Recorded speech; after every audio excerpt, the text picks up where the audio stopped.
नमस्कार विद्यार्थी मित्रांनो, आपल्या सर्वांचं स्वागत आहे GK24 मराठी या एज्युकेशनल चॅनलमध्ये. तर पहा, जलसंपदा विभाग भरती संदर्भातील अपडेट आहे. जलसंपदा विभाग भरती 2023 मध्ये आयोजित करण्यात आली होती आणि त्याच्या वेटिंग लिस्टसुद्धा काही दिवसांपूर्वी जाहीर करण्यात आल्या. पण आता बरेच जण विचारत आहे की नवीन जाहिरात कधी येणार आहे, कारण की ती गट ब आणि गट क ची काही पदे त्यामध्ये होती, तर त्या संदर्भात ती भरती होती. पण अजून गट ड ची पदे भरण्यात आलेली नाही.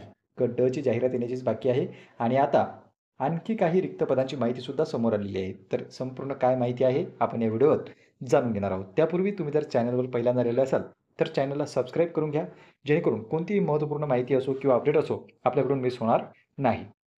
या ठिकाणी पहा मित्रांनो, टायटलच त्यांनी दिलं आहे. न्यूजपेपरमध्ये बातमी आलेली आहे की 1,500 पदे रिक्त आहेत. त्याच्यापेक्षा जास्त पदे रिक्त आहेत. यांनी तरी 1,500 सांगितलेले आहे, पण गट ड ची जर आपण यामध्ये ॲड केली तर भरपूर पदे रिक्त होतात. खाली पहा, राज्य जलसंपदा विभागातील स्थिती कनिष्ठ अभियंता पदभरतीची मागणी. या अगोदर भरती झाली होती ती 2023 मध्ये 100% जागा भरल्या जातील असं शासनाकडून सांगण्यात आलेलं होतं. पण त्या ठिकाणी 100% जागा भरल्या गेलेल्या नाहीत आणि 2023 मध्ये जी जाहिरात आली, आता 2025 सुरू झालेलं आहे, त्यामुळेच विद्यार्थी वाट बघते ती नवीन जाहिरातीची. तर प्रश्न पडलेला आहे की नवीन जाहिरात येणार आहे किंवा नाही. तर या रिक्त जागावरून आपल्याला एक अंदाज येऊ शकतो की जर याची आपण डिमांड केली किंवा याचा जर आपण पाठपुरावा शासनाकडे केला तर नक्कीच या संदर्भातील भरती आपल्याला 2025 मध्ये दिसू शकते. आता पहा, सविस्तर माहिती पाहूया. राज्याच्या जलसंपदा विभागात कनिष्ठ अभियंता गट ब पदाच्या 1600हून अधिक जागा रिक्त आहेत. म्हणजे गट ब जे आहे कनिष्ठ अभियंत्याचं, त्याच्याच जागा 1600 पेक्षा जास्त रिक्त आहेत. कशाच्या? गट ब अभियंता, कनिष्ठ अभियंता हे पद. नंतर पहा, त्यामुळे विभागातील कर्मचाऱ्यांवर अतिरिक्त कामाचा भार आलेला आहे आणि गेल्या 2-3 वर्षापासून जलसंपदा विभागाची पदभरती रखडलेली आहे. त्यामुळे स्पर्धा परीक्षांचा अभ्यास करणारे लाखो उमेदवार चिंतेत आहेत आणि लवकरात लवकर ही पदभरती व्हावी अशी मागणी केली जात आहे.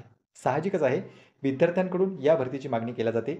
एकतर 3-3, 4-4 वर्षे जाहिरात येत नाही आणि जागा रिक्त असून देखील, म्हणजे जागाही रिक्त आहेत, प्लस ते जे डिपार्टमेंट आहे किंवा तो जो विभाग आहे त्यामधील कर्मचाऱ्यांवर ताणसुद्धा येत आहे. तरी देखील शासन भरती का करत नाही असा प्रश्न आहे. कारण की भरती करणारे, भरतीची तयारी करणारे विद्यार्थी देखील आहेत आणि वारंवार डिमांडसुद्धा ठेवलेली आहे. जे काही संघटना आहेत त्यांनीसुद्धा डिमांड ठेवलेली आहे की लवकरात लवकर भरती आयोजित करावे. ज्या काही रिक्त जागा आहेत त्या भरण्यात याव्या. ज्या रिक्त आहेत त्या, नवीन जागेची जी मागणी आपण या ठिकाणी करत नाही आहोत, ज्या रिक्त जागा आहे किमान तेवढ्या तरी तुम्ही भरा. नवीन निर्माण करा नका करू हा पुढचा प्रश्न आहे. पण ज्या काही रिक्त जागा आहेत, डिपार्टमेंट ज्याची मागणी करत आहे की आम्हाला कर्मचाऱ्याची आवश्यकता आहे, कर्मचाऱ्याचे जे पेपर होतात किंवा स्पर्धा परीक्षा जी होत आहे ते त्याची तयारी करणारे विद्यार्थी तयार आहेत, तरी देखील आपल्याला भरती दिसत नाही. त्यानंतर पहा, जलसंपदा विभागामध्ये स्थापत्य विद्युत, त्यानंतर स्थापत्य विद्युत यांत्रिकी या पदाच्या जागा रिक्त आहेत.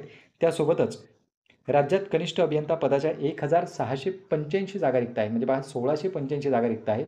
तर सहाय्यक अभियंताच्या 545 जागा रिक्त आहेत. म्हणजे हाच आकडा 2,000च्या प्लस जातो आणि आणखी गट ड च्या देखील जागा रिक्त आहेत, कारण की गट ड ची भरती अजून झालेली नाही. त्याची मागे चर्चा सुरू होती, त्या संदर्भात GR देखील आला होता. त्यांचं जे परीक्षेचा शेड्यूल, म्हणजे परीक्षा जे आहे पॅटर्न, तो देखील त्या GRमध्ये सांगण्यात आलेला होता. पण अजून गट ड संदर्भात भरतीची त्यांनी घोषणा केलेली नाही. त्यानंतर पहा, या पदांची भरती सार्वजनिक बांधकाम विभाग सेवा प्रवेश नियमानुसार होती.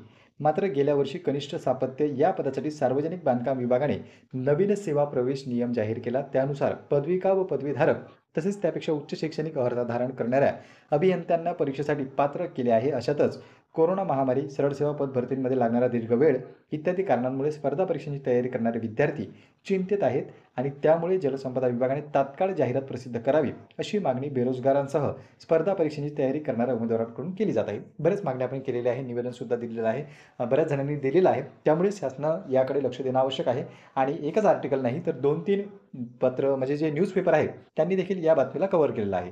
तर रिक्त पदांची सद्यस्थिती पहा. कनिष्ठ अभियंता स्थापत्यमध्ये जर आपण पाहिलं तर 1,291 पदे आहेत. कनिष्ठ अभियंता यांत्रिकीमध्ये जर पाहिलं तर 265 पदे रिक्त आहेत. कनिष्ठ अभियंता विद्युत जर पाहिलं तर 129 पदे रिक्त आहेत आणि सहाय्यक अभियंता जर पाहिलं तर 545 अशी एकूण रिक्त पदे आहेत. आणि यामध्ये गट ड ची सुद्धा काही पदे आहेत जी रिक्त आहेत. गट ड मध्ये सर्वसाधारण उमेदवार देखील बसू शकतात. त्यामुळे आपण गट ड ची मागणी ही मागच्या वर्षीपासूनच, जेव्हा काही गट ब ची जी जी परीक्षा घेण्यात आली होती जलसंपदा विभागाअंतर्गत गट ब साठी, तर त्यामध्येच आपण डिमांड केलेली होती गट ड ची सुद्धा परीक्षा घेण्यात यावी. पण त्या संदर्भात अजून देखील जाहिरात प्रसिद्ध करण्यात आलेली नाही. इथे पहा, कोपऱ्यात त्यांनी सांगितलेलं आहे की कर्मचाऱ्यांवर अतिरिक्त ताण आहे.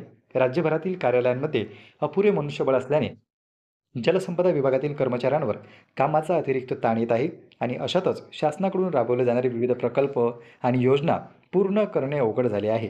महाराष्ट्रात पूर्व पश्चिम विदर्भाला जोडणारा कोरडवाहू भागासाठी वरदान ठरेल असा वैनगंगा, नळगंगा, खोरेजोड प्रकल्प असे अनेक प्रकल्प शासनाने हाती घेतले आहेत. परंतु जलसंपदा विभागातील कनिष्ठ अभियंत्यांची निम्म्याहून अधिक पदे रिक्त आहेत.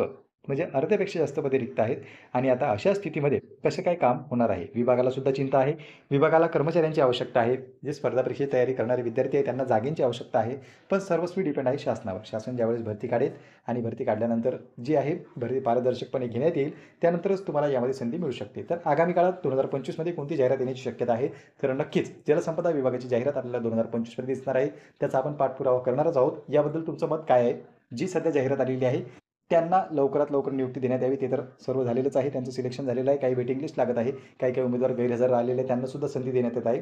नगर परिषदमध्ये देखील पाहिलं आपण की नगर परिषदेने तिसरी संधी दिलेली आहे. डॉक्युमेंट व्हेरिफिकेशनसाठी जे काही उमेदवार गैरहजर होते नगर परिषदेने त्यांना आता तिसरी संधी दिली आणि आता यानंतर कदाचित 1-2 वर्ष गेल्याच्या नंतर ती जी यादी त्यांनी प्रसिद्ध केलेली आहे त्याचं सुद्धा व्हॅलिडेशन कुठं ना कुठं संपुष्टात येऊ शकते. तर त्यामुळे लवकरात लवकर ही जाहिरात काढण्यात यावी जेणेकरून 2025 मध्येच ही संपूर्ण भरती प्रक्रिया राबवण्यात येणार आहे. यानंतर लोकल बॉडीची इलेक्शन आहे. राज्य निवडणूक आयोग लवकरच इलेक्शनची घोषणासुद्धा करू शकते. तर त्यामुळेच त्याचीसुद्धा आचारसंहितेच्या मदतीतून आपल्याला जावं लागेल. तर त्याच्यापूर्वी जर जाहिरात प्रसिद्ध करण्यात आली तर किमान विद्यार्थ्यांना एक दिलासा यामधून मिळू शकतो.